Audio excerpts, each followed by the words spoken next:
And so what I would tell people is that you need to lean into fear and change your relationship with fear, because every one of us has part of our lives where fear shows up. Mm-hmm. And it could be, I want to grow my business. I want to open up another place, but can I handle that? Can I handle that is code for I'm scared. Yeah. Right? Dude, you need to delegate. No, it takes two. I'm scared. You're right? scared, yeah.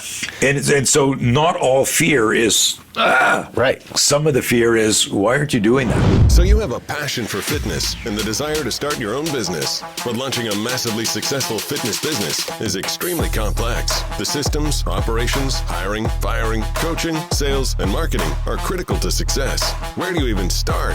This show will give you the answers. Here is Bedros Keuilian and Bryce Henson, your hosts of the Fitness Franchise Podcast, a show dedicated to helping fitness entrepreneurs launch and grow successful gyms.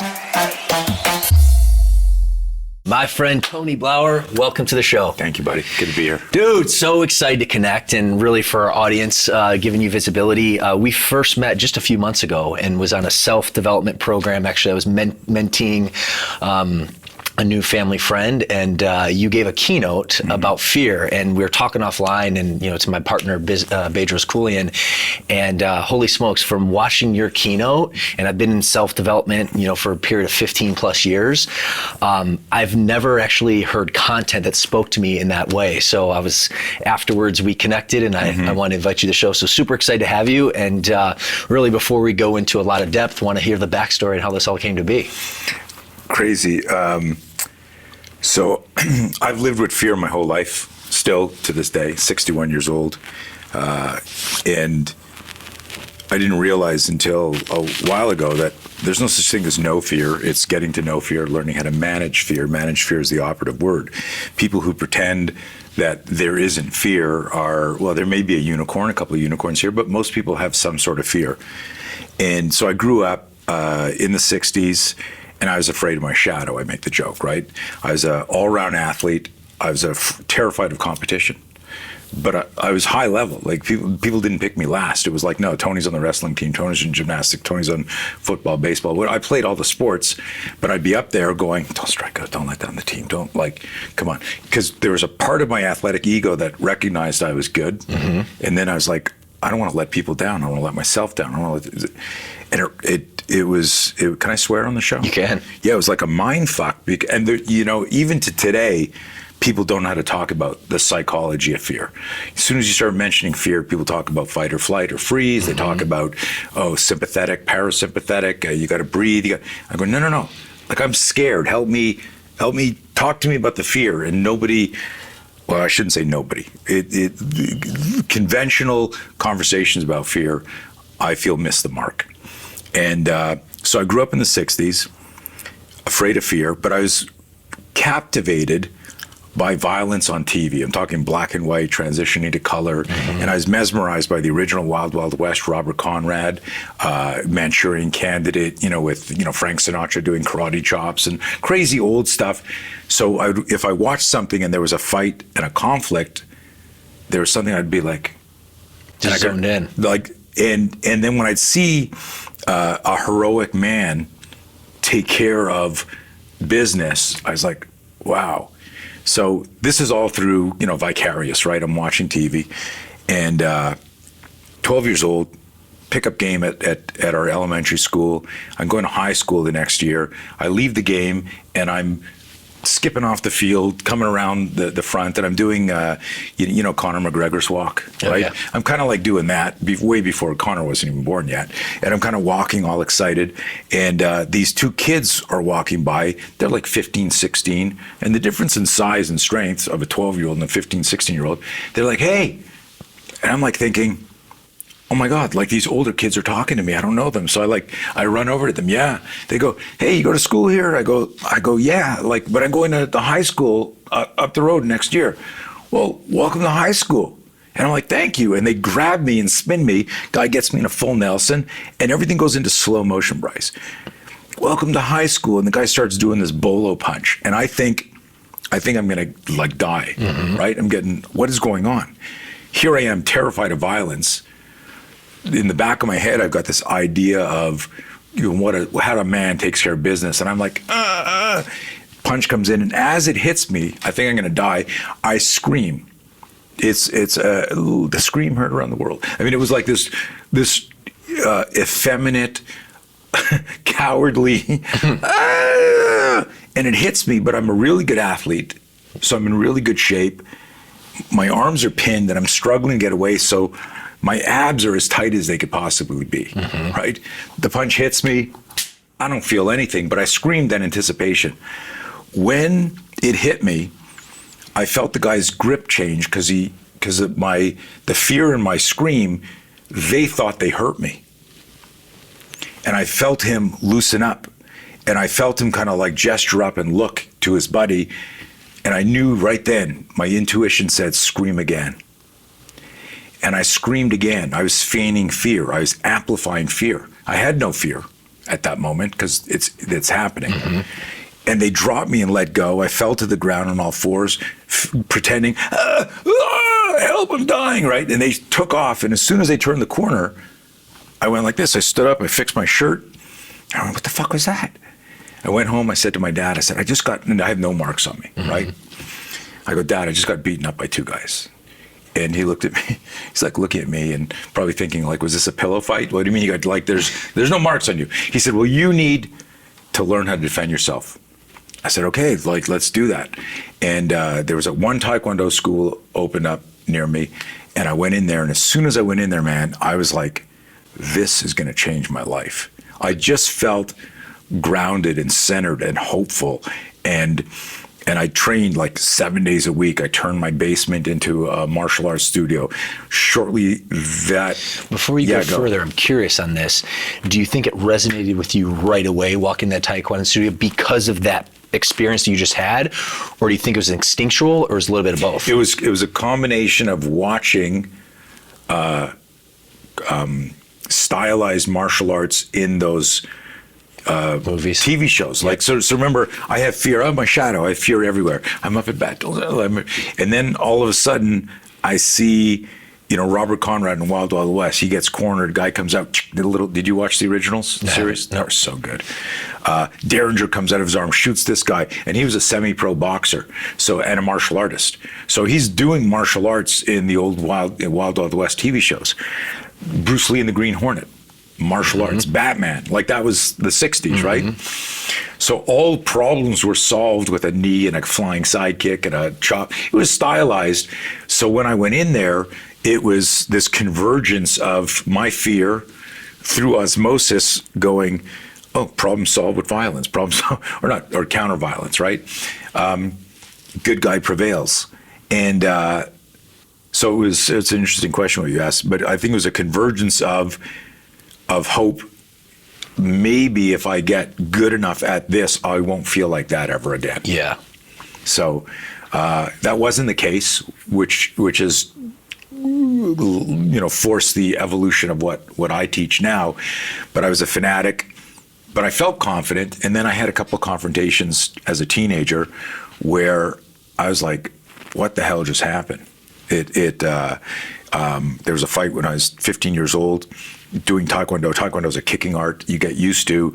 I don't want to get too nerdy here, but when you practice a certain way, you're educating your neuron in your brain. So there's a relationship between the neurobiology of fear and the neuroscience and how we myelinate a neuron, and big fancy words to make me sound smart.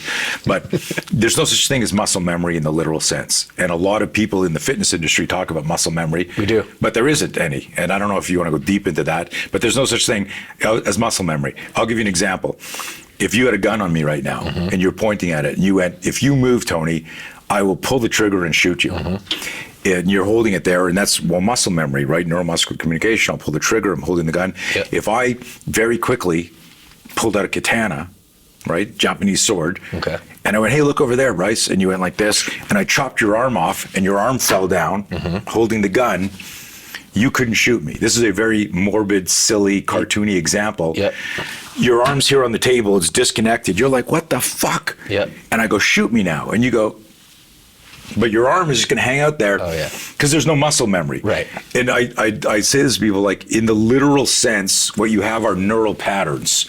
But if you're not connected and I mean this like literally and figuratively, if you're not connected to the problem you're trying to solve, the lift you're trying to make, the fitness movement you're trying to do, driving your car, do whatever it is, it's not muscle memory. And you can go, but I drive home sometimes texting and ping, and I don't even remember stopping at lights and all that. It's not muscle memories. Part of you knows you're driving home. It's neural patterns. And they can work at a non-conscious level. It's pretty cool. The brain science stuff, that's one of the neat things about our self-defense protocol. It's really vetted in physiology, physics, psychology, neurobiology, survival, neuroscience. And this is stuff that I've only kind of like massaged and understood in the last 10, 12 years, but I've been teaching now 43 years. So it's decades and decades. But so through my teens, if we jump back in, through my teens, I'm doing like fanatically training, but then I'm 15 years old. A guy starts a fight with me, shoves me against the wall. I go up, my hands come up. I go, dude, you know, like you got the wrong guy. He confused me for somebody else. He's trying to start a fight with me, but I don't even know. Why are you mad at me? I'm not the guy. And he's like, his carotids are coming in. I could see he's getting ready to sucker punch me. And I'm like, whoa. But Taekwondo being a kicking art, you create an unconscious bias for kicking range. Make sense? You play ping pong, I play tennis. There's a moment where I go, okay, go ahead. And you're going, where are you going, dude? Oh, it's ping pong. I don't know how to do this. Right. I need to go back here, right? It's the muscle memory that doesn't exist. I want that space because I'm used to a tennis court. Is this tracking and making sense? Okay. So part of me, I got my back to the wall. He's encroaching me, like almost knows, let's go, man. And I'm like, dude, Lance, take it easy. I didn't do that. But part of my athletic brain, my tactical athlete, is going, he's too close to kick. There was no range to get that kick out. So I'm like jammed. I didn't know how to strike because Taekwondo has a back fist into a side kick and you're setting up. And suddenly I just knew my instincts, my intuition collide. And I went, he's getting ready to hit you. And I'm here like this. And he says, come on, man, I'll let you have the fucking first punch, you pussy. And as he says the word punch, I fire the shittiest jab in the world. I hit him with it. And as I touch him with it, that hand ripped around. So he was getting ready. It was like a ricochet. And what was amazing, I'm 15. I throw the world's shittiest jab. It hits him. His right hand comes around. I flinch. And I don't know if you know how much research on the spear. The spear is the study of weaponizing the startle flinch. Recognizing that when a stimulus gets introduced too quickly, executive function is hijacked, your survival system goes fuck. So right now we're talking, if these lights, if we heard a little and they came down, none of us would go Karate Kid stance. So we wouldn't go, wax on, wax off. We'd be going, oh shit. Like that. But here's the coolest thing. Nobody in the world thinks to flinch. Nobody ever said, this is coming at me really fast, I should flinch. It's just survival. Yeah. You ever walk into a spider web? No. Never in your life? Oh, like I thought you meant intentionally. But like just pass it by, hit your hand. Yeah, you do this, like a web hits you in the face. Like, what do you do after that? You're like, right? You're freaking out. A butterfly comes flitting by your peripheral vision. But you never, if you think back at every time you flinched, you've never said, geez, that's happening really fast. I need to protect my head. I should flinch. The flinching is it's a non-conscious response when your conscious situational awareness has been bypassed, compromised. It's just straight up automatic survival. Someone comes up to you, like reading a book, and someone comes up and taps you on your shoulder, and you're like, did you? Like that. So I discovered this in the 80s in a crazy drill, and I was like, what is that? Because here I am, a trained martial artist, and my moves aren't working, but when I flinched, that was more effective than the moves I'd practiced. That's another story. But when this kid Lance sucker punched me, I flinched. It bounced off my forearm. Now, I'd wrestled a lot. It bounced off my forearm, and his head came forward from the punch, right? And bounced off the forearm, and I grabbed his head, and I turned it into a hip throw, threw him on the ground. He hit a desk on the way down, so he's stunned on the ground. And then at the end, when he landed, I hit back kind of like an Elvis Presley stance, and I'm here like this, and I screamed at him, if you get up, I'll fucking kill you. I was freaking out. But it was the first real fight I had been in, and I was blown away by how fast it happened. Yeah. How strong I felt. But I recognized right away, even at 15, that I did nothing that I was taught, that nothing in my Taekwondo prepared me for the emotional, psychological experience. Now, I perked that because I'm 15. I'm not how I had the self-awareness I have now is from years of analyzing. Back then, it was like, whoa. And then, the teacher comes back in the room and gets broken up. But what I did do is I recognized how bad my punch was. And ironically, what I did immediately is I went and signed up for boxing lessons. I got my license, driver's license, like 6 months later. I'm 16. And I start studying boxing. Had a couple more confrontations. I lived in a nice area, so I wasn't like getting into fights all the time. But I always noticed like before the fight, adrenaline, heart rate, tunnel vision. After the fight, you got to sit down and you're like, holy shit, like awful, And I didn't understand that. So fast forward, when I'm 15, this is a key story. My mom, I'm sitting on the floor trying to do the splits, looking at Bruce Lee magazines. My mom says, hey, are you going to go into the family business? We had a ladies' clothing import manufacturing. She goes, you going to go into the family business? You want to be a lawyer or doctor? Astronaut, like the classic. In the 70s, there were only 3 occupations, right? There's those 3 options. And so I looked at her and I literally said this. I said, Mom, school's not going to be a big thing for me. I'm going to be a famous martial artist like Bruce Lee. And she looked at me. I looked back down at this Bruce Lee magazine. She pat me on the head and said, okay, dear, we'll talk about this when you're older. There was something I knew, and I'd always been coaching. I'd coached a little tennis. When I was 15 years old, I was teaching skiing professionally. Just always loved coaching, helping people. And I just knew. So I went away to school. I went to study PE in the States. I came back. I ended up going to work for my father around the age of 20, 1980. I'm in the back. We used to get these big boxes in from the Orient. And they were huge, like super, super thick, that you could beat the shit out of them, like literally like Rocky, like hitting sides of beef. And Rocky came out in 76, I was 16, so I'm already a huge Stallone fan. Oh yeah. And these big boxes, we'd empty them, and I'd be there like nailing them. But you do a jump back kick on them.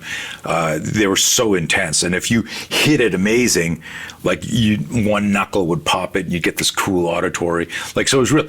And I'm doing that one day. I'm beating the shit out of this box, and this guy Joey is standing there. I don't even notice him. I finish sweating and turn. I go, "Hey, Joey, he's my dad's biggest client." He goes, "Hey, you're getting really good." I've known him my whole life because they're best friends and they've been in business together. And he says, "Hey, Mitchie," his 15-year-old son, he said, "Mitchie's having some bully problems at school. I want you to teach him." I'm like, "Okay, cool. Well, I'll do it. You're friends of the family. I'm not going to charge you." He goes, "But I want to pay you." And I'm making $4.25 an hour, minimum wage. My dad really spoiled me, $4. I came into work the first day, wearing, business attire. And he goes, "You ready to start your first day at work?" I go, "Yeah, Dad." We're there, like 6 employees are there. And he goes, "Look over there. You see against the wall there?" I go, "Yeah." He goes, "You see, what do you see?" I go, "A rack of clothes, the door, the exit." "No, beside the clothes." "A broom." "Yeah, grab it and start sweeping." I'm like, "You prick, you could have told me that on the way in, that you were gonna," okay, you didn't have to make a big scene. I did not appreciate that. But that's where I started, in the shipping area. And so Joey says to me, "I'm gonna pay you, show up on time, prep the class. This is my boy Mitch, you know him, but he's getting bullied at school." This is like 1980. We now know, like kids that are seriously bullied commit suicide now, like crazy, right? So, we didn't know that then, but bullying's always bad. So I say, "Okay, cool, I'll teach him." He goes, "How much will you charge?" I'm like thinking, I'm not gonna charge you. I can't charge you, friend of the family. I've known you like my whole life. He goes, No, I'm gonna pay you. He goes, "How's 20? So I go, "Well, that must mean like 5 lessons because I'm making $4 an hour, right?" Yeah. And he goes, I said, "Okay, 20's fine." He says, "Okay, so I'll pay you $20 a class. Don't be late." And I'm like, I haven't even taught a class, and I go, "I'm making $20 an hour?" And I did the first Tiger Woods hole-in-one pump in my mind. I was like, holy shit, I'm rich. I literally thinking that way, man. It was crazy. I'm working full-time for my dad. I go over and I start teaching this kid, Mitch. And this is really this interconnected origin story. Are we still on my origin story?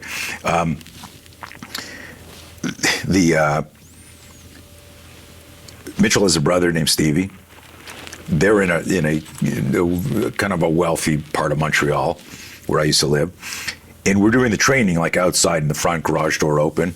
And Derek and his brother are watching one day. And Mitch says, Stevie says to his dad, how come Mitch gets lessons and I don't? Oh, you want, and he's like, okay, can you teach Steve? Yeah. Derek gets my number. Hey, we want to learn too. And my brother wants to learn too. I think within a month, I had 30 private lessons on top of working 40 hours a week, 50 hours a week. And I did that for 5 years straight and then quit my dad's job, opened up a business, and I've been teaching since 1985 since. Now, the big epiphany. This is like so applicable because I mean, our focus is on fear and your knowledge here, but also our audience is, interested in fitness, business, entrepreneurship, scaling, coaching businesses, which you kind of defaulted to at 20 years old, which scaling like a martial arts business. I mean, anyone watching this, like, substitute your passion, your vision, your mission, your goal for this is how it's done. Nobody says, "Oh, here's $1 million. Go be successful," right? Like everybody who makes it works their ass off and they figure it out. And it's kind of a roadmap. Figure out what you would do for free because you love it. Like, why would I work 40, 50 hours a week in the clothing industry and then teach every night and weekend for 5 years? I mean, right? That's just showing you, granted, you're in a different mindset, but like follow that passion. And obviously you've done that in spades for 4 decades now, but that was a start. Yeah. And, but here's the key thing. The genesis of this all was Joey watching me work out, going, teach my son. Well, Mitch, 3 months after starting with me, got into the fight with a bully, and he lost the fight bad. Oh dang! And so I come to the private, to his house for the private, and he's sitting in his room like this, and I'm like something bad happened. He kind of like scared or mad or a mixture Angry, of both, like furious, right? I go, "What's up?" And he's like, "Motherfucker!" And I go, "Dude, calm down. What happened?" He said, "I'm late for class. I was running for class, and you know how the bad guys at school always hang out at the back of the school. They're smoking in the back or whatever. Mitch comes running for class, and the guy sticks his foot out and trips him, and he goes flying. And kids are laughing and all sorts of stuff. This guy had been abusing Mitch, never gone physical, just verbal abuse for a couple of months. And I told Mitchell, look, everything we do is moral, ethical, legal. There's no retroactive stuff. Your dad's paying me because if this goes physical, he wants to make sure you don't end up in the hospital. Because every week he'd say, this kid's really getting on my nerves. And I go, Mitch, stay the course. Just avoid him. The school's not doing anything. What are you going to do? But I said, if he touches you, everything changes. So he trips him. Mitchell's grabbed his books, and he'd been 3 months of abuse. He's like, you fucking asshole. He's talking under his breath. And it was the first time Mitch had asserted, and this guy jumps up and goes, what did you call me? And he gets in his face. And Mitchell goes, I didn't fucking know you've been bugging me since school started. Just get out of my fucking face. He goes, and he shoves him. What are you going to do? And he pokes him. You know that when someone hits you here and you're like, ow. And Mitchell just lost it. It was like a trigger. And he grabs the guy, single arm grab, and slams him against the locker. He says, against the locker bank. He says, don't ever touch me again. So Mitchell's telling me this story. And I go, and then Mitchell goes, and he dropped me with a left hook. I go, dude, no slip, no block. We've been sparring. We've been clinching. He goes like this. He goes, no. He says, I was holding him with my left hand and I had my school books in my hand. And in that moment, I've told this story a million times. It was like the god of self-defense hit me with a lightning bolt. And I said, holy shit, we teach self-defense wrong. And I was saying we at 20 years old for the world of martial arts. Yeah. We teach self-defense wrong. We don't teach the scenario. We don't teach the verbal de-escalation. We don't teach the courage to avoid. We don't talk about the physiology. We just teach moves. I didn't know anything about startle flinch and all that stuff right then, but there's a part when you flinch. If you flinch with your hands free, you'll do this. The hands will come up like you demoed a couple of times. So if I go like this and I go to whip this at you, if I'd left my hand, you'd be like, dude, what are you doing? Mm-hmm. But if you were holding a bottle and your phone and I threw something at you, you'd do this. Your body, the cross extensor chain, clamps down on whatever it's holding. Yeah. This is huge and Yeah. very important. My main audience is law enforcement and military. So we teach them, you're holding a flashlight and someone's ID and you're looking at stuff and they go for your gun or they go to hit you. You'll clinch that. You clinch down on it, which means you can't do wax on, wax off anymore. Right. Well, nobody talks about this. We discovered that in the 80s. So I didn't know this when this happened. I didn't go, well, Mitch, your cross-extensor train activated here. And that's why, because if you're holding somebody's shirt and you flinch and you're holding your books, you're going to do this. Shit, right? You're not, you can't do anything. Mm-hmm. So when I said, why don't you slip? Why don't you block? He goes, I don't know. But I didn't know. So what I did is I didn't say, well, you asshole, you shouldn't have been holding that. You should have had your hands free. I looked at him at 20. He's 15. I said, are those your books? He goes, yeah. I said, grab your books and grab me like you held them. And we reverse engineered it and worked through it and started to play with it. But that day forward, I knew as my role in researching violence, fear, and aggression, and really trying to help people to learn self-defense, I knew from that day forward that everything had to be, what's the scenario? What are we doing? Where are we? Are we with our kids? Are we with our wife?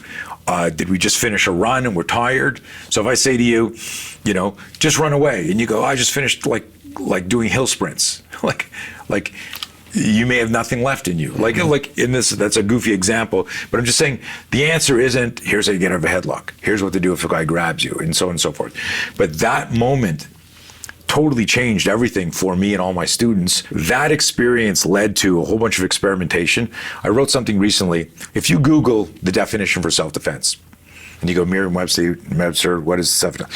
Most universal definitions will say something to the effect of the physical act of protecting your property or your life. By definition, situational awareness hasn't been mentioned. Verbal de-escalation hasn't been mentioned. Mm-hmm. Fear management, physiological changes, gross motor versus complex motor, not mentioned. It just jumps right to someone's grabbing your purse or your briefcase, someone's trying to kidnap you, or someone's trying to kill you. And I was like, that is so limiting. And I tell people how you define self-defense is going to influence how you practice self-defense. If your definition is here, like, why would you think about anything here? Totally. It's interesting kind of bringing it back to our audience, and a big aha moment I just had, for our audience who are interested in fitness coaching, et cetera. It's kind of like teaching the kinetic chain or macronutrients, but not focusing on human behavior change and emotional mindset, right. Because without that, the fitness is not going to actually be executed to the highest level. Right. So from this particular situation, what I'm hearing is, okay, you can teach the actual physical movements of martial arts, but if you don't actually take a step back and understand the environmental aspects, the different dynamics can play, you're setting yourself up for failure. 100%. And that really ties into the whole fear management. Fear is the key. Fear throttles everything we do, from who we talk to, therefore who you marry, from how much weight will you lift. You get to a certain weight, you're going to do deadlift, you're going to do a squat, you're going to do a snatch, you do a certain weight, you walk up and you go, ooh, that's heavy. Well, that just changed your PR. I don't know if I can lift this. What if I throw my back out? These are silent conversations we have. Yep. I'm not going to show up and do this because I'm scared. It doesn't. The mechanics can be there. Hey, mechanics. Yeah. The mind navigates the body. Right. There's no muscle memory. Otherwise, do you like to run? I do. I hate you. Right? But you're and I like to do ice baths, which I was just listening to a podcast yesterday, and you're like, I like it in theory, but I'm instinctually, it's not me. Yeah. I like heat. I don't like cold. Now I've jumped in really cold oceans and cold water, and I don't heat my pool, and I'll jump in and once I'm in past that moment, I'm like, oh, this is kind of cool, but I'd much rather get in the hot sauna, right? But anyways, it's like, I'm afraid of heights, but I've jumped out of an airplane twice as a fear management experiment. So I know, and that's what I tell people, is I know people that will never jump out of an airplane because of fear management, right? So that's truly the interesting thing. There are things, going back to your world, where someone comes in and a coach knows, if we can get them in a calorie deficit and get them moving, they're going to lose weight. But if I can't change their behavior in how they weigh or manage their food. And I always tell people, look, 500 calories of, and the people would argue this, 500 calories of chocolate and 500 calories of broccoli aren't the same calorie in terms of what it can do to your body. There's a part of our system that just goes, look, I just need this energy. This is fine. I get that, not to be a contrarian. But it's that if you make somebody do a more intense workout, there's way more benefits, cardiovascular, anaerobically, like everything through the body. Like it stimulates. There's a time to sprint. There's a time to go for a long distance, nice slow run. Time to recover. A time to let's go hard. And you got to find that balance. If I don't know, and this is an interesting thing, if I don't know what my client's goals are, and I don't understand behavior, and I don't understand fear management, and fear is an interesting word because if I say I want you to eat less food, no one goes, I have fear of that. I have fear of you. Like it's not, but what they have at a non-conscious level is fear of this change, fear it's not going to work, fear, I mean, it's just negative self-talk is under the umbrella of fear. Yeah. So let's dive into that, because when I think of you, and at least from our first encounter, and then doing a little bit of research, and through a mutual friend B, the martial artist in you, I mean, it reigns true. Like you've developed systems, developed technology, equipment, etc. Obviously been very successful over the last 4 decades in that. But really, the message that when I heard you give a keynote was about this topic of fear, and really the movement of knowing fear, not N-O, but K-N-O-W for you listening on audio. You can't see Tony's shirt, but it says no fear, K-N-O-W. And it's interesting, we were talking off camera on this, and for all the messaging and personal growth, this is just something that's not talked about. And dude, it's interesting, like, for being an entrepreneur, to getting on stage, to talk, running a podcast. I remember the first time when I delivered a group training session in front of 20 people. Now it looks, I laugh at how nominal it was, but I was freaking terrified. Right. Isn't that funny? Terrified. So number one fear in the world is public speaking. Yeah, totally. So for that reason. Yeah, but it's funny. Like I'll have people hire me and they go, "Hey man, I'm afraid of public speaking," and I'm like, "Well, you sound like you can talk fine." And they go, "What are you talking?" I go, "Yeah, but this isn't public speaking. No, we're in public. You're talking to me right now. You're doing fine." I'm making fun. I'm breaking this ice. Yeah. And I go, "So you're afraid of talking in front of people, right?" They go, "Yeah." I go, "Are you married?" "Yeah." "How many kids you got?" 3. "Do you ever talk at the dinner table?" "Yeah." "Well, that's talking in front of people in public." What I'm doing is helping them peel the onion. The problem, the way I teach the psychology of fear is, what is the threshold? At what has to change in the external stimuli where you go, this isn't for me. And so when the first time you talked in a group for 20 people and you were terrified, yeah. It was because you were projecting what acceptance looked like. Yep. What if they don't like me? Right. I get bad reviews. I'm never hired again. Yep. I get fired. So you're projecting all these future events that haven't even happened, but they're debilitating how you focus in the present. And then it was 20 people you didn't know, because if you had your gym before, you've done lots of classes to 20 people, but they're a captive audience. They're like, "Oh my God, if I could just move like Bryce." Guys, this is what we're doing today. I have a huge fascination with the psychology of fear, and it dates back to this program, not by name, was developed in the 80s. When I started really just teaching scenario-based self-defense, we started doing a lot of force-on-force training scenarios, and I realized that a lot of people were physically very good. We talked about the biomechanics. Yep. But when I'd say, if I said, "Bryce, show me your front kick, show me your side kick, hit the bag," you'd be like, ding, ding, ding, ding. Okay, fight this guy. Now it's like, okay, now do a scenario. We're going to go in the parking lot here. We're going to park 2 cars beside each other. We're going to do something between cars, like a road rage thing. Holy shit, now we're juggling way more. And people's performance went right down the shitter because they were overwhelmed by all this like sensory overload. External stimuli. And worrying, and when you create a scenario like that, you also simultaneously force somebody to think about the outcome. I need to do well because this is a scenario. I need to win this. So I started intuitively experimenting with how to help people manage fear. And I discovered something huge that's now part of our system today in the 80s, that the people who managed their fear managed to fight. And I say it with that punctuation because I want to kind of dive into that for a second. The people who manage their fear manage to fight. Notice I didn't say win their fight. So we got really famous. We were doing kind of like Fight Club before Fight Club with gear on and stuff like that. But for a period, like every month, people would sign up, not even members of my school. It was kind of underground. They knew about it. They'd come to Montreal and do this weekend seminar that culminated in these force-on-force battles, right? Was this the initial kind of focus of the coaching program, No Fear? I mean, before it was like developed, but... Yeah, but it started off called cerebral self-defense. Okay.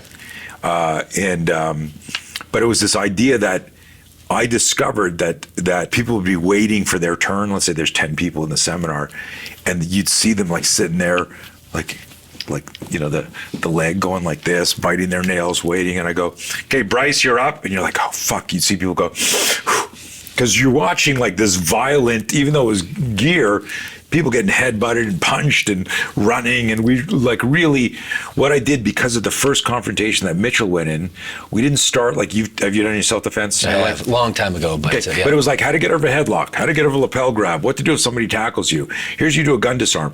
All of those started like the definition of self-defense after the attack. How do you get out of a headlock? I'm like, is this Star Trek? What did the guy beam down and get me in a headlock? Right? There was a sequence of events that led to that. Right. How did we get there? So it's like, I'm going to teach you how to get out of a rear strangle. So you turn your back to somebody, he puts you in a rear strangle, and they teach you to counter. I would look at that and go, well, how did we get there? Well, like, what happened before that? What happened before that? What happened before that? Why am I still there? What's up, my friend? Bryce here. Now, you might know me as the co-host of this podcast and the CEO of FitBody. But what many people don't know is that I actually began my journey as a FitBody franchise owner. Now, being an owner, I wake up every day absolutely doing what I love. I live my passion. I help people transform their lives and have both financial and personal freedom. And it's for these reasons and many more that other owners join the brand and open their own FitBody locations too. So if you're looking to build a highly profitable business, take charge of your life, and create an impact in your very own community, then opening a FitBody gym might be a perfect fit for you. Now, to see if a territory is available in your area, as we have very limited spots due to our incredible growth, go ahead and visit our website at fbbcfranchise.com to complete an application. Well, thanks, and back to the show. Can I take a hard right turn right now? Yeah, please go. Man, so I want to, unpack your program, Knowing Fear, because there's so much value there. But we were just talking offline as well, and we're shooting this podcast just after like the most like historic thing with Will Smith and Chris Rock, and obviously like the infamous slap heard around the world. And we were talking about it, and this is my particular opinion, and I'm really going to tee this up for you. But all things considered, I mean, Will Smith was out of line. Ultimately, Chris Rock handled the situation as graceful as he could. So big shout out to Chris, and I think highly of him for that. But the big question was, how did Chris basically just sit there while Will storm the stage and literally be so surprised that he just got smacked inside the head? Like from that perspective, those series of events like was a huge miss, and that's my perspective on it. But I want to tee this up because I would love your perspective. Perfect. So we got huge lights here. We do. Can you see your team very well? No. No. So how many lights do you think there are on the stage? Tons. Right? Yeah. So he sees Will Smith get up and his brain is going, what's going on? Like, that wasn't the G.I. Jane 2. That wasn't that bad. Correct. So I wrote a whole piece on this. I'll send it to you. So here's a bunch of things. A lot of it is what's the scenario? Where are we? I am hosting the Academy Awards. Mm-hmm. There's police everywhere. There's security everywhere. There's very famous people's bodyguards and security bouncers everywhere. There's actually, have you ever been to the Academy Awards? No. I haven't, but I've been up in LA when there is there. There's more security there than there is at the United Nations during a meeting. Yeah. Snipers on the roof. There's like, so you feel kind of safe. Safe, yeah. Right? You know this guy. It's Will Smith. He's one of those. So as soon as, if Bedros walked in right now and walked over, he could smack both of us in the face before we do anything. Because as soon as he'd walk in, you would do this. A lot of people said, it looked like he leaned in. Well, if the door opened right now and you wanted to see that it was there, what would you do? Man. You'd go, Yeah. because of the lights. Yeah. So you'd lean in. And if you knew the person and they walked right up to you, I could walk right up to you and smack you. You could do the same to me. Now, if somebody you didn't know walked in and started walking in, you go, hey, can I help you? Your body alerts.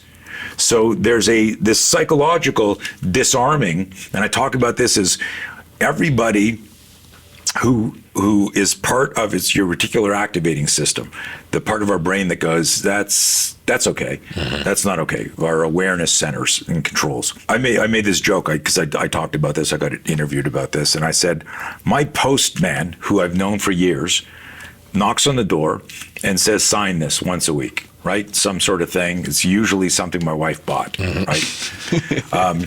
We know each other for years. Yep. He rings the bell. I don't look through the peephole and look for bad guys. I don't look and see if he's got a gun or a machete or whatever. I go, oh, it's the postman. I open the door. I go, hey, what are we signing for here? He could literally say, it's a death certificate. And I could go, give me the pen. Who's this for? He goes, for you. I'm about to kill you. What? Smack, right? Because he's inside my circle of trust. Your gardener, your pool guy, whatever you have, somebody you know. If you looked outside, and do you have a crew that works in your house? I do. Okay. If you looked outside and saw people you didn't recognize, you'd be like, excuse me. Yep. What are you guys doing? Totally. And if they said very quickly, hey, Joe, he asked me to come in here and check the irrigation. He's not, but I work with him. He didn't tell you? They could be lying, but your brain goes, yeah, that makes sense. Confirmation bias, I'm okay. Yep. So what I just explained there is, and this is what's missing in self-defense, is people not talking and understanding the psychology of fear and the neuroscience of confirmation bias, cognitive dissonance, all of these things that allow us to go, this is okay. I made a joke, Will Smith's gonna come up, he's gonna grab the mic and go, hey, listen, don't make fun of people who have medical conditions. By the way, this show is being sponsored by Pfizer, who is also working on a treatment for my wife's condition. You know that? I don't know if you know that. No. Yeah, so that's the conspiracy theorists love that, but that is true. Pfizer is working on something, they sponsored. But so Chris Rock's super smart guy, very experienced. Yeah. Is he gonna grab the mic? Let's look at a list of things that Will Smith could do. He's going to grab the mic. He's going to threaten me. Wait a minute. And I wrote about this. We know that his wife slept with another guy recently. Mm-hmm. Did Will Smith go beat that guy up? From what I know, no. No, he didn't. It'd be in the news. Yeah. One of the most famous guys in the world. Yeah, clearly. It'd be in the news. So your brain immediately goes like, you see me do this, something happens here. To me, I don't do shit here. And you go, okay, he didn't beat up the guy for banging his wife. Mm-hmm. Is he going to beat me up for telling a kind of pretty funny joke? Fuck no, it's not on the list. Hey, touche. Do you get that? So when people go, oh, it was fixed, it was working. Dude, your brain is going like, it's not even on the list. Why would you move? And you created such a stacked story, stacking the deck in terms of just additional things, but even in our audience can't tell this, but even like we're in the studio, it is like the lights are so bright, Maine here, Helen's in the back, like that analogy alone, there's 26 of these times 15, 100, whatever the case may be. Touche. Isn't that good? Yeah. Right? And so all of that is like, he couldn't flinch. Now, if a stranger walked up on stage, security would have jumped out. Nobody moved because it's Will Smith. Yeah. So had a stranger come running up on there and gotten past all security, Chris Rock would have been, whoa, somebody get, like you would have that reaction. That's the missing part of self-defense, my friend. All right. Well, where do we go from here? Like if you analyze that, which you did very clearly. And some people ask about why didn't he flinch? If you watch it again, he had his hands behind his back and he was holding a red envelope. What did I tell you earlier? If you got shit in your hand, you clench down. So he's leaning in because of the lights going, well, can barely see. So it's a combination of that and me going, Bryce, come on, dude, we're friends. Mm-hmm. It was a fucking, like if you were trying to diffuse me, would you go, Tony, it was a joke, or would you go, Tony, it was a fucking joke? You would lean in. Yeah. So he leans in, he's got his hands behind his back, he's holding onto an envelope, smack happens, you can't flinch, cross extensor, locks down. Psychology and physiology. Mic drop. Right? This is like so relevant. I was dying to ask you Right? this question because it was like perfect timing. But you've definitely changed my mind around it. Isn't that crazy? Yeah. Yeah, I love Yeah. This is fun. I haven't talked about it on a podcast. Yeah. So I'm glad you asked it. Totally. Yeah. All right, well, let's dive back into, again, I want to kind of extract all your brilliance and really not only understand your No Fear program, but, how do you coach teams and, the military and SWAT and all this awesome stuff you do? What are the big takeaways? I've got a very physical side to my system. Part of it is the weaponizing and start a flinch. Understand flinch, push away danger. We have a tactical fitness program. We have a program called Combat Calisthenics, where we look at movement patterns that you can do that'll work on your stamina, strength, agility, mobility, but you're totally focused. Like I make a joke, like, do you do jumping jacks? I do. So jumping jacks have absolutely zero tactical application. The joke I make on a jumping jack is the only tactical application is we're on a desert island and we've been there for years and we're like malnourished and we're like weak, and then all of a sudden a rescue plane comes over and we got to get their attention. And we're like, fuck, I can't even do a jumping jack, right? Yep. Otherwise, if we were going to fight, you wouldn't go, I got to warm up, right? You don't see fighters doing jumping jacks in the changing room before warming up. They're shadow boxing. Sure, They're yeah, moving. yeah. Not that, and again, I'm not poo-pooing jumping jacks. It's a fun exercise and you can heat your body up. But what I specifically look for is relevance. We have 60 seconds and a minute, and I go, hey, let's work out for 5 minutes. Are we wasting any time? We have 300 seconds to do something. Let's focus. When I do push-ups, all of my push-ups are based on movements that I would do in a fight. So when we hit a conventional push-up, it's our nonviolent posture. Take it easy. We do a diamond push-up. We want to hit the inside of the pec and the tricep. This is pushing away danger. And what I do is I cue people. We'll hit a tactical plank. We move inside 90 as if we're like, shit, flinch, now push. So I'm actually, like a chess master burns hundreds and thousands of calories during a tournament. I don't know if you knew that. I didn't. I don't know what the number is, but like the chess master will sit there at the end of like a 3-day tournament, has burned hundreds and hundreds of calories. Like all mental stimulation. Yeah, and they're doing this,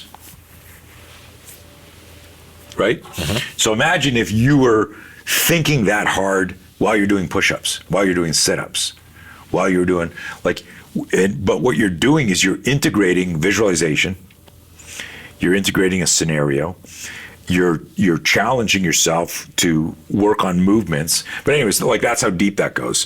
When I work with SWAT teams, military, martial artists, we're teaching them these protocols. So I have a whole scenario system called ballistic microfight, short, explosive. When a fight kicks off, it's like a short, intense moment. We've got our the equipment to support that I designed back in the 80s, but launched in '93. The No Fear program, which was cerebral self-defense. So a lot of people, like now, we're one of the most respected consulting training companies in the world. So we'll get calls, like I'll do program management, for an organization, and we do that on Zoom, or they'll fly me out, and we're sitting there and I'm whiteboarding for like 2 days. Other stuff is like, hey, we want your tactical ground fighting, and now we're on the ground fighting with guns and knives and like crazy shit. So it blends with what we do. But the two main training packages we do is Spear. How do we weaponize the start of flinch? The premise and why would somebody trained want to learn that is, our motto is all fights are dangerous, but the most dangerous fight is an ambush.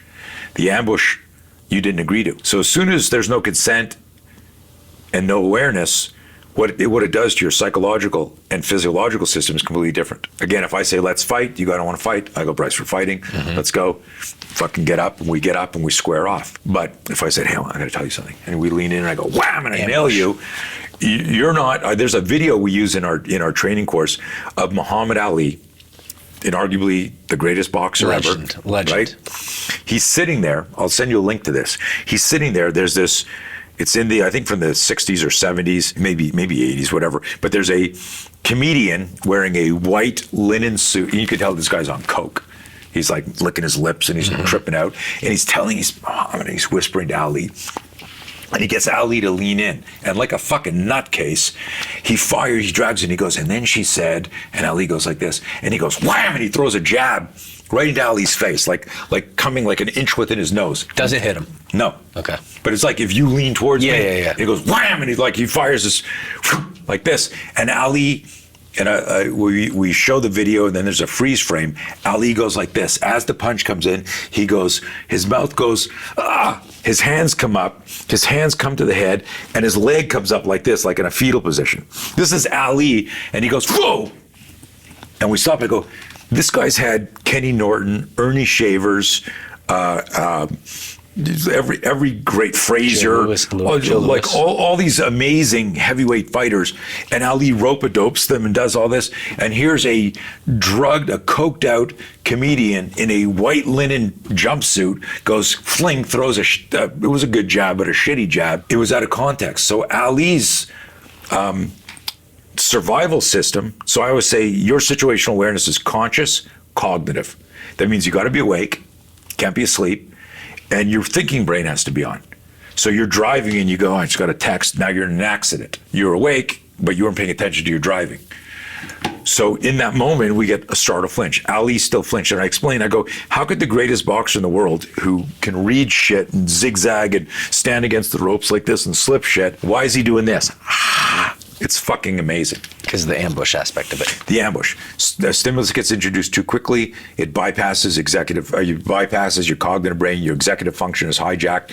Your body's survival system deploys the startle flinch, which is designed, if you read the neuroanatomy books, there's a line, again, part of our certification course, that says the startle flinch is designed to disengage from noxious stimuli, which is big, fancy, obnoxious language for push away danger. Mm-hmm. Cover the head, push away danger. Mm-hmm. And in that quote from this book, it says it's uniform across the human species. And so anything, you touch something hot, you flinch. You step on something, you flinch. Someone goes, look out, you flinch. Just like hardwired in survival It's mechanism. Hardwired. Yeah. It's completely hardwired. And that was the epiphany I had. I was like, in the 80s, when I was doing this drill we call the sucker punch, I was like, I've studied Wing Chun, I've studied boxing, Taekwondo, all these different martial arts. How the hell am I doing this drill where we were super close and I'm getting sucker punches thrown at me, and I'm doing this and doing this? And that's more effective than wax on, wax off. I mean, when I did the first drill, man, I had like mouse under both eyes, fat lips, bleeding in my mouth. I had the shit punched out of me by one of my students because I was trying to figure out how close is too close. I was trying to isolate. And it's like, every time I flinched, I didn't get hit. I noticed that. I did this drill for like an hour. It was like 1987. And I was like, what is that? And here we are decades later. Like I've figured out like a kind of like a Pavlovian type a system on how do you trigger the startle flinch and then create neural patterns around converting it. I'll give you an example. My daughter, Madison, she's 24 now, but when she was 7 or 8 years old, she walks out, she's super light. She's got crazy long blonde hair. And she used to sneak into bed to snuggle with her mom and dad, me and my wife. So one night, just as she wakes up, I happen to wake up. I don't hear her because she like weighs a pound, right? She's like 7 years old, and the hallway's carpeted. She walks out and she's got long, crazy blonde hair. She looks like Blair Witch. Her hair's like this. It's light. The light's coming in through outside from the moon. It's very dim. I'm rubbing my eyes. I'm walking down out my room to go to the kitchen because I forgot to bring some water up. I'm thirsty. And as I walk through the door, there she is. As I'm rubbing my eye, I look here and I see a shadow and I see hair. It's a fucking witch in my hallway. I don't go, it's Madison, and I go like this. I'm like, duh! My hands come up. But as soon as I flinched, I shot into my spear stance that I teach the students. So it was a proof of principle that this shit works. Mm-hmm. Like I didn't go, and fall down. Mm-hmm. It was like, flinch, boom, and right into a stance, ready to fight. She goes, hi, Dad, and walks in. I'm like, fuck, she didn't even flinch. Your 7-year-old 1-pound daughter. Yeah. I mean, obviously he was like 40 pounds, 50 pounds, whatever it was. But you know, she didn't react to it. But what was interesting, I make this joke and I demo this. It's funny when I demo it standing. But it was just this idea that I had, through our protocols, I had trained my body's neural pattern that when you flinch, you don't stay in the fetal, that as soon as you flinch, you immediately orient on the threat and get those finger splayed hands coming out towards the threat, almost like a fucking organic airbag.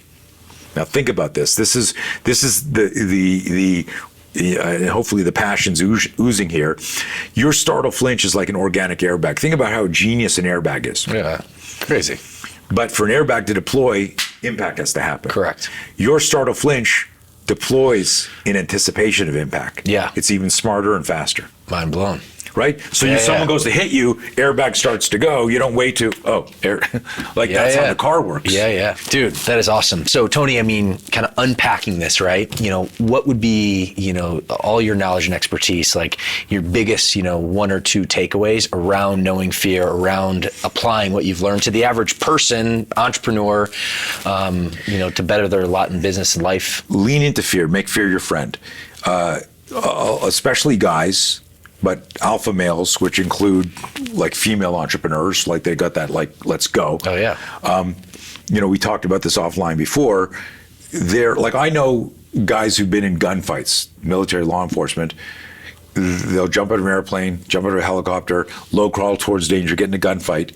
And you go, wow, tremendous courage, tremendous fear management. Those guys have no fear and no fear, right? Mm-hmm. Not true. I got friends in the military. The cool ones will tell you, no, you're fucking scared, but you're trained and you signed up for this. This is what you want to do. You're managing your fear. And so what I would tell people is that you need to lean into fear and change your relationship with fear, because every one of us has a part of our lives where fear shows up. Mm-hmm. And it could be, I want to grow my business. I want to open up another place, but can I handle that? Can I handle that is code for I'm scared. Yeah. Right? Dude, you need to delegate. No, it takes two. I'm scared. You're right? scared, yeah. And so not all fear is, Right. Some of the fear is, why aren't you doing that? How come you didn't friggin' do this? Why are you running your Facebook ad? Because I'm afraid that the campaign's not going to work, right, and I'm going to lose my money. And Facebook will do that to you because they fucking change their algorithm every week. But one of the lines from the No Fear program is, you can't be brave if you're not afraid. It's one of my favorite lines. I wanted to hit that tagline. Yeah. So hit that one more time. Yeah. You can't be brave if you're not afraid. All of us want to be brave. If you looked, if this was a bottle of courage, mm-hmm, there'd be one ingredient in here. Fear. You know what it is? Fear. It'd be filled with fear. Courageous people turn their fear into fuel. And that's our thing, is how do you turn fear into fuel? You got to make friends who to change your relationship. Listen, you get a fear spike, man. And here's a huge thing. I said this to Bedros a few years ago. I said, what's the one resource we can't regenerate, we can't get back? Life? Time, right? So when you're in the fear loop, this is apropos here, we turn it over. When we're in the fear loop, we are consuming time. Yeah. If you're meditating on something, you're using time. If you're doing research, you're using time. But if you're worrying about shit that hasn't happened, I love the acronym FEAR, F-E-A-R, false expectations appearing real. I'm visualizing a future event that hasn't even happened, and it's stopping me in the present. It's immobilizing me or distracting me from what I need to do in the present. If I say to you, man, you got a week to decide if we're going to do this deal. Should I do it? Should I not? You're in the fear loop. Mm-hmm. But you're doing research, you're checking background check, you're talking to your investors. You're not like sitting in the corner. Mm-hmm. Now, you get a phone call and someone goes, Bryce, I'm outside, or coming in the house. And now you're in the corner and you're not thinking about, I got to get a weapon, I got to call 911, I got to trace the call, I got to protect my family. But you're sitting there like Jim Carrey in Dumb and Dumber with your thumb in the bathroom. Now you're consuming time and the bad guy's getting closer. So not all fear is bad. In fact, no fear is bad. But staying in the fear loop with the wrong perspective means you're wasting time. So this is your superpower. I like to call it is. I mean, everyone talks about how self-awareness is the superpower. Yep. True, accurate self-awareness doesn't exist if you can't look at fear, because you will rationalize. I go, dude, why aren't you doing that? I thought you're self-aware. Yeah, I decided I don't want to do that because, well, are you rationalizing, right? Like the rational lie? Mm-hmm. It's not that important. So what I've discovered, and I'm still a work in progress, and I still, like I said, I'm 61, I still have fear, but where someone's in a fear loop for like 3 days, I go, dude, why haven't you taken care of this? It happened 3 days ago. Call the dentist. Now I'm afraid he's gonna and then, go to the doctor, call the bank, call your investor. Tell your wife you're sorry, or you love her, or let's go to therapy, or I want to marry you, I want a divorce. What are you waiting for? So I said this to Bedros a few years ago. I go, when you don't understand fear management, that's the same as mugging yourself of time. And he loved that thought. I go, Bryce, stop mugging yourself. Why would you mug yourself of time? So that's when we're wasting time. And it was a neat reframe. So fear management, actually, for an entrepreneur, is time management. Time is the only thing you can't get back. You can't regenerate it. So if I go, oh shit, stimulus, fear spike, lean into it. How do I solve this problem? And it might take a week, it might take a month. For me, I discovered this through studying violence, where you don't have a lot of time. It's like, the guy's about to attack you and you go, hang on a second, I got to meditate. Like, you don't have time. Like, things are happening. So I discovered the efficacy of this system through studying violence, and then I was like, holy shit, this is transcendent. And then I would get like people I was working with who hired me to teach their team or their company. They travel a lot. Hey, teach us your Be Your Own Bodyguard program, and they would get the exposure to the fear management, and then they would contact me like a year later, a month later. Hey, just wanted to thank you for that cycle behavior, no fear stuff. Oh, cool. I'm thinking, are they going to tell me that someone tried to mug them in Rio and they did this?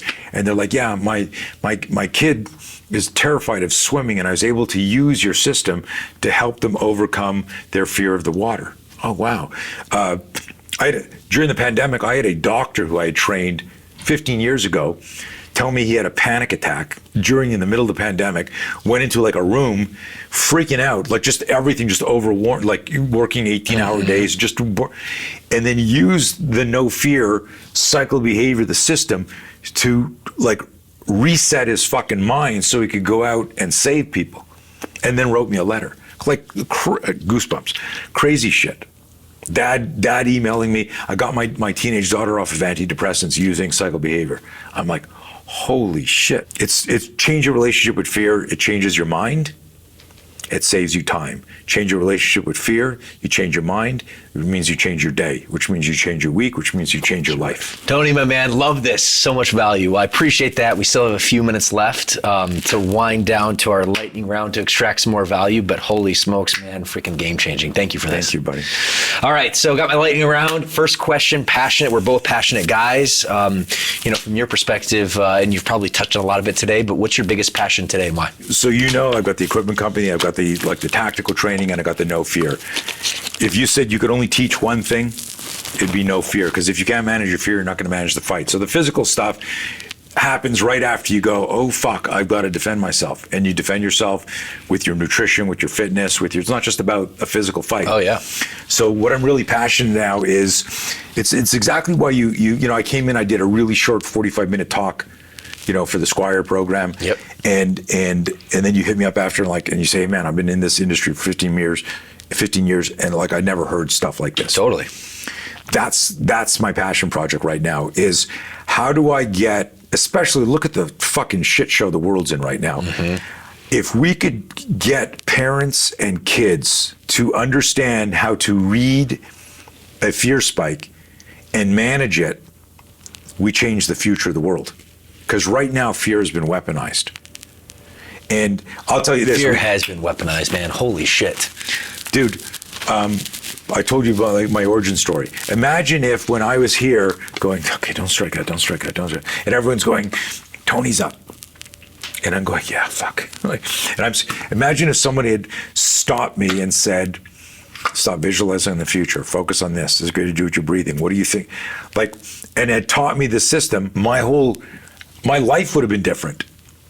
I didn't ask Lucy, the hottest girl in school, to the prom because I was scared she'd reject me. Yep. And finally, I get the nerve up and I go up to her. I'm 16. I go, hi, Lucy. Hi, Lucy. She goes, hi, Tony. I go, hey, do you have any, excuse me, Lucy. Do you have any, you going to the prom with anyone? She goes, oh, yeah. Gary asked me. And I'm like, Gary? If she said yes to Gary, she would have said yes to me. I just waited too long. Yep. Fear management equals time management. So my life would have been different. So my big thing now is, how do I connect with people and help people get, I just did something for a professional sports team, and they asked me not to mention their name, but big, I mean, it was insane. But I did a program customized called No Fear Coach. And then, when I did the thing for you guys, it was like No Fear Family. What are some of the focuses for family? And then it's No Fear Kids. I just did something I got a handwritten letter. I showed it to you at the Squire thing. It was on the screen from this kid, Salem, 10 years old, who's developing anxiety from the masks and playing sports with the masks and everything. And he's going through this No Fear program with his dad. What an amazing, his dad, he's my tattoo artist in Vegas. Ghost Tattoo. Sorry, man. I could Aaron Jackman. So he calls me up. He goes, "Hey, man, my kid's changing. This whole thing is messing with him." He says, "Is he too young for the No Fear program?" I said, "I don't know. He's 10. Like, dude, I don't know. Is he a smart kid? Is he sensible? Is he?" I go, "But guess what, Aaron?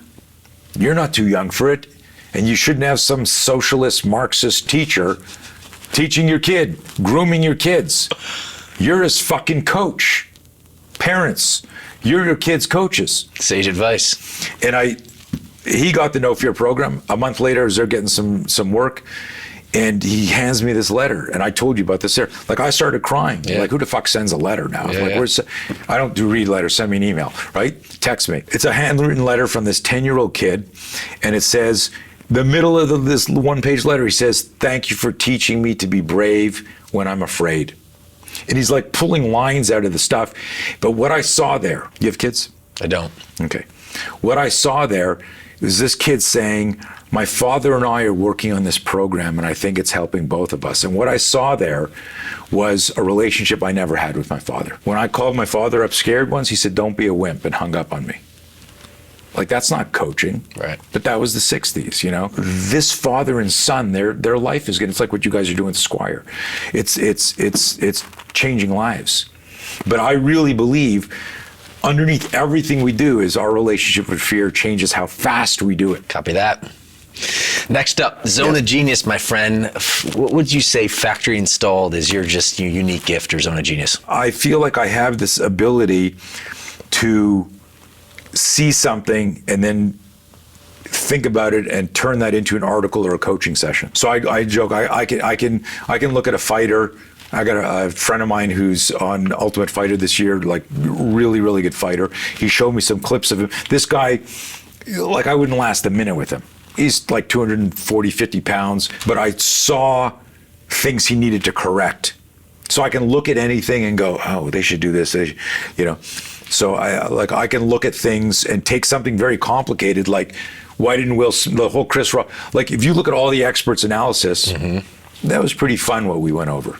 It explained everything. Totally, man. Right? Totally. So that's it. I can look at something, take something where people don't understand it and go, here's what's happening from the physiology, the psychology, the behavior. Love it. Next up, what is, our audience being entrepreneurial focused, which you've had your fair share of the last 4+ decades. What's something that an entrepreneur should know when launching a business, but for whatever reason probably doesn't? Doubt creates hesitation. Hesitation creates procrastination. You're wasting time. Fear creates doubt. You should expand. You should not. Don't go so big yet. Slow down. Teach in your garage for a little bit. Work. So how do you create that self-awareness? I like it's a bunch of things, but like I come back to what's our relationship with fear? Because it's going to change. My wife and I were talking last night about investing and stuff, and it's like Bitcoin, real estate, and we realize, like, we don't know, so we're apprehensive. Well, apprehensive is a fancy word for afraid. Yep. Right? Yep. So it's creating, and now it's like, we'll talk about that later. And then, I have a friend who put some money in somewhere. He's got like, 15x return on stuff. And I'm like, fuck, what? I don't even understand what you're talking about there, right? So it's like your situational awareness is intrinsically connected to your self-awareness, and the clarity of your self-awareness, it's sitting right on top of how you look at fear. Beautiful. Next up, two-part question. What's your lowest moment? Could be life or entrepreneurial. And the flip side, what's your proudest? My lowest moment was 2010. I was doing 12 million a year domestic, and my VP did a deal with my partner, and they threatened to remove me of the company. I lost my company. I had to dissolve it, and it happened over a weekend. Is your company? Yeah, Blauer Tactical, out in Virginia Beach. So it was the Commonwealth of Virginia. The laws are very different, but it was like within hours I realized what was happening.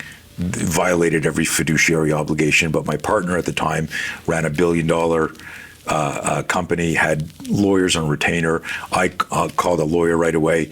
They said, "Hey man, you could fight. You've got some evidence, stuff like that, but these guys will bury you. The guys runs $1 billion company. You're done. You'll just lose everything trying to fight this." So I lost a $12 million company between Friday and Monday.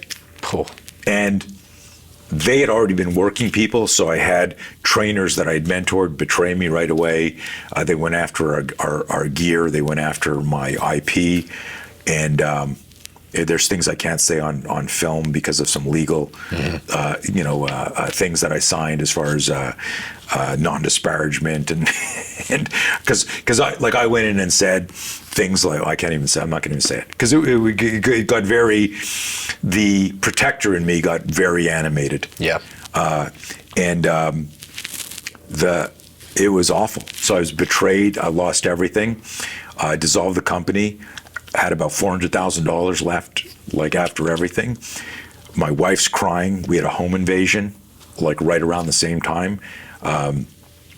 Crazy shit going on. I lived in Canada. We had our green cards. I always wanted to live in California as a kid. My wife's crying on the floor. My kids are freaked out. There's helicopters over our house because we're in a nice neighborhood that had an armed home invasion. In Montreal? No, in Virginia. Oh, got it. I was living in Virginia at the time, 2010. And she's crying and she goes, "What are we going to do? Are we moving back to Canada?" And I was speaking at this counterterrorism conference in San Diego in 2 weeks after. And I looked at her and I said, "Buy tickets. We're going to San Diego and we're going to look at homes." She goes, "What?" "We just had a home invasion. I lost my company." She goes, what are you talking about?" I said, "Look, if we're going to be homeless, we should be homeless in Southern California. Here, the weather's great." She starts laughing through her tears. We go out there. We look at 17 homes in 2 days. The real estate agent wanted to kill us. She finds her dream home and then realizes, this is double the budget that we should have been at. And I looked at her, Bryce, and I said, she says, "Don't do this. We got out of Virginia Beach. Let's just get a small apartment and rebuild."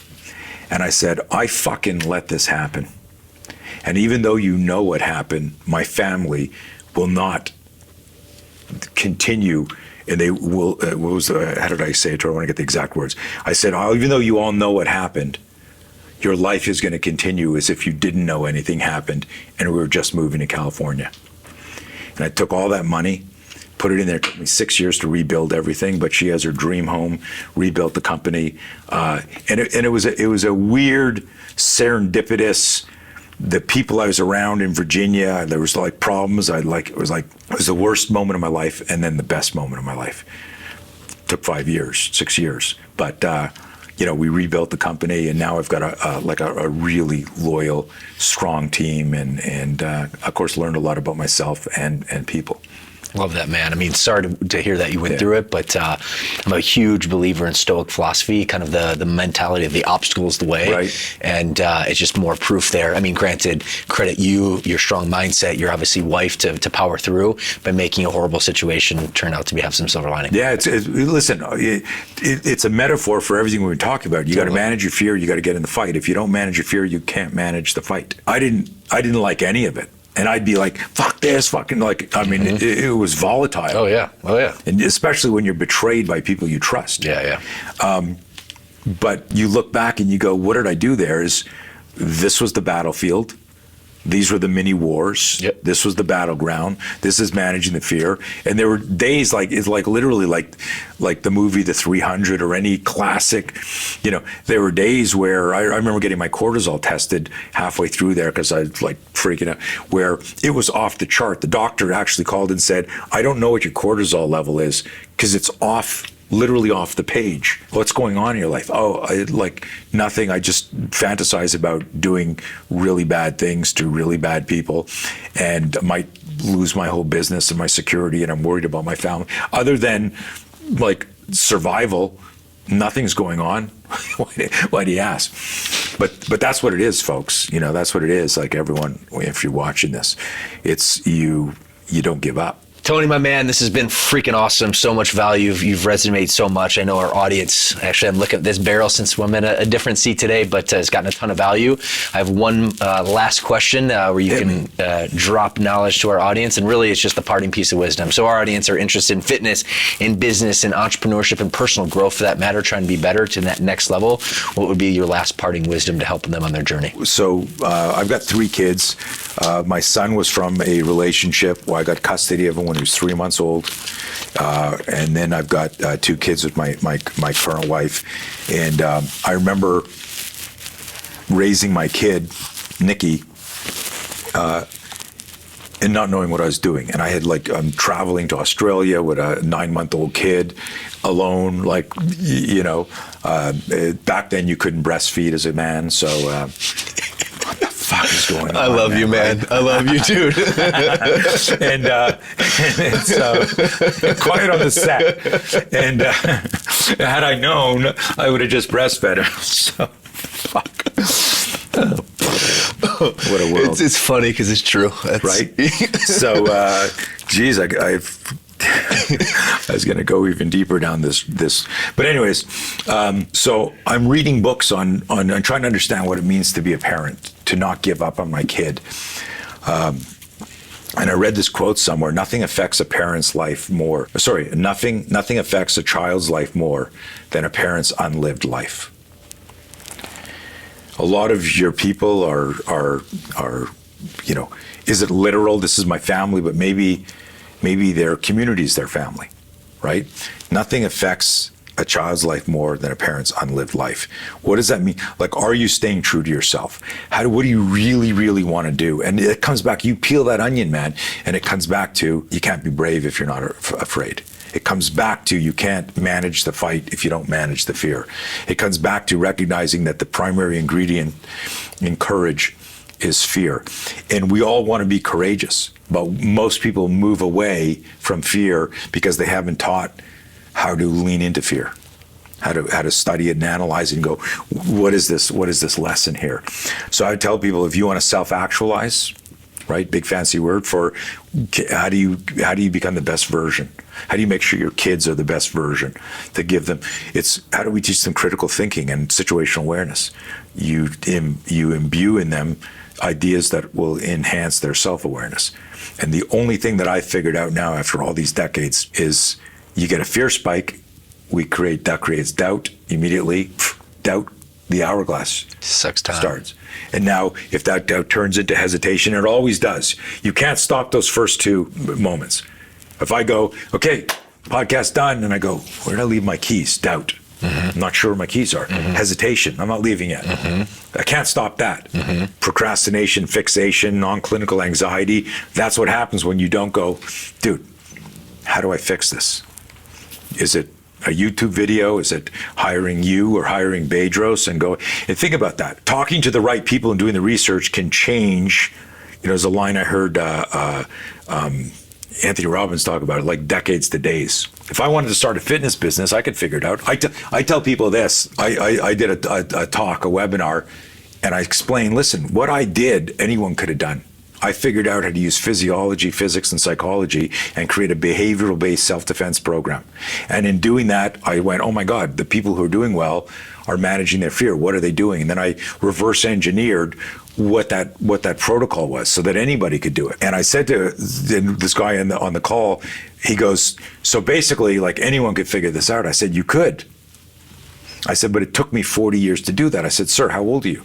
He said, I'm 52. I said, well, when you're 92, you can have your own fucking self-defense system if you want to wait till you're 92. Or you could do the training with me, and like in a matter of months, you'll go, holy shit, and I will take my decades and turn it into days. Time collapse, and that's what we do. And so the time collapse is the people that hesitate to invest in you, in Bedros and me, are in the fear loop. Because if you check us out, we're legit. Amen. Mic drop. Tony, my friend, before I acknowledge you, where can our audience connect with you and learn more? I'm shadow banned. You can't find me. Contact Bryce. His phone number is shadow banned on Instagram, Facebook. Just Google Tony Blauer. Our main website is Blauer Training Systems. If you want to see like corporately what we do, there's a Coach Blauer site. There's also an ebook that I would love you to share the link with, or go to my page. It's free. Of course, it's a funnel, right? But it's 9 pages long. And you know when you're doing a funnel, someone wants like the 7 things you need to know, the 3 things that'll get you out of. So I started writing this and I went, this is bullshit. I'm not clickbaiting any of this shit. And the guy I'm working with, he's like, dude, this is too long, 9 pages. I go, I want to give this to them. And it's 9 pages, but I tell people it took me 40 years to write those 9 pages.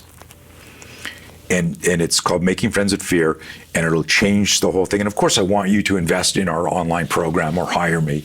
Duh, that's what I do. Hopefully you guys can tell how energized I am. And I taught all morning and then drove here without eating. So like I've been teaching now all day. Look at my energy level. I fucking love this shit because I know it changes lives. Hell yeah. Well, my friend, dude, got so much value. It's finally good to connect you with on the show, and I've been looking forward to this. And I just want to acknowledge you, man. The way you show up, your passion towards this topic, honestly, it's all around us, but no one's talking about it. Right. And it's literally so impactful. When I heard you speak end of last year, like I said, immediately I knew I needed to get you on and share this message. So I want to thank you, acknowledge you for being the guy that you are. Thanks, and buddy. I look forward to a long-term friendship. Absolutely. All right, friends, I know you got a ton of value. Assuming you did, go ahead and give us a like and subscribe on YouTube and write us an incredible review on iTunes. That way we can keep producing this content for you for free. So that's all for today. Again, Tony, appreciate you, bud, and see you in the next episode.